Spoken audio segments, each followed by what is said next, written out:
لكن نتخيل أن الناس بيرضون عنا جميعا، لا. ارفع رأسك وقل أنا سلفي، ما في شيء.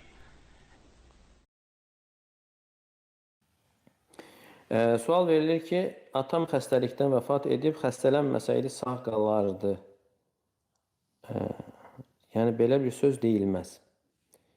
Yəni, insanın o əcəli çatmadıqca insan nə qədər xəstələnsə də ölmür. İnsan əcəli çatdığı zaman dünyasını dəyişir. فَإِذَا جَاءَ أَجَلُهُمْ لَا يَسْتَأْخِرُونَ سَاعَةً وَلَا يَسْتَقْدِمُونَ. Allah Teala buyurur ki, onların əcəli çatdığı zaman nə bir an tez, nə bir an gec, insan anında gedir. Yəni insana verilən, yəni bizə verilən nəfəslərin sayı belə bəllidir. Bəlli sayı vardır.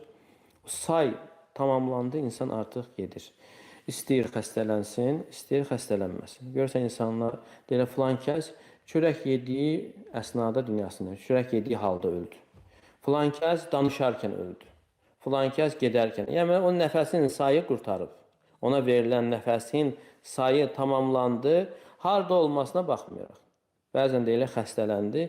O əgər onun qədəri, əcəli çatmayıbsa, nə qədər ağır xəstəlik olsa belə o ölmür. Əcəli çatana qədər. Hətta belə bir hadisə olub, biri quyuya düşür.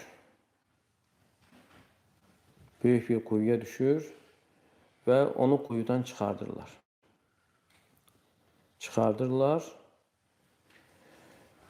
və ona süd verirlər. Və südü içir.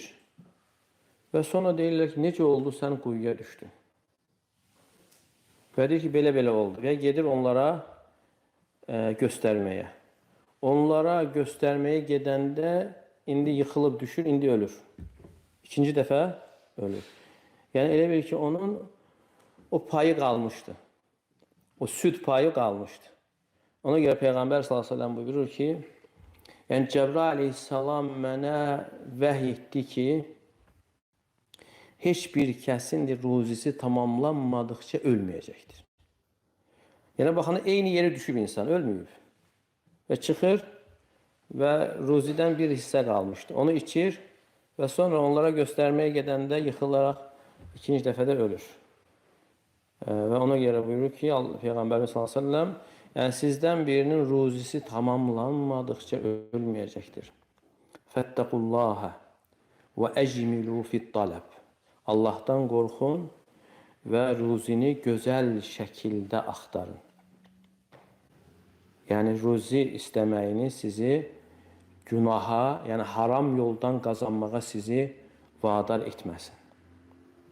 Ona görə insanın belə qədərə iman gətirməsi onu çox rahatlandırır. Nə qədər fikirlərdən, problemlərdən uzaq olur, salamat qalır. Ona vaxt ki, insan qədərə imanı düzgün olmur, həyatını sıxıntı içərisində keçirir. Ona görə heç vaxt belə söz deyilməməlidir. Xəstələnməsə ölməyəcəkdir.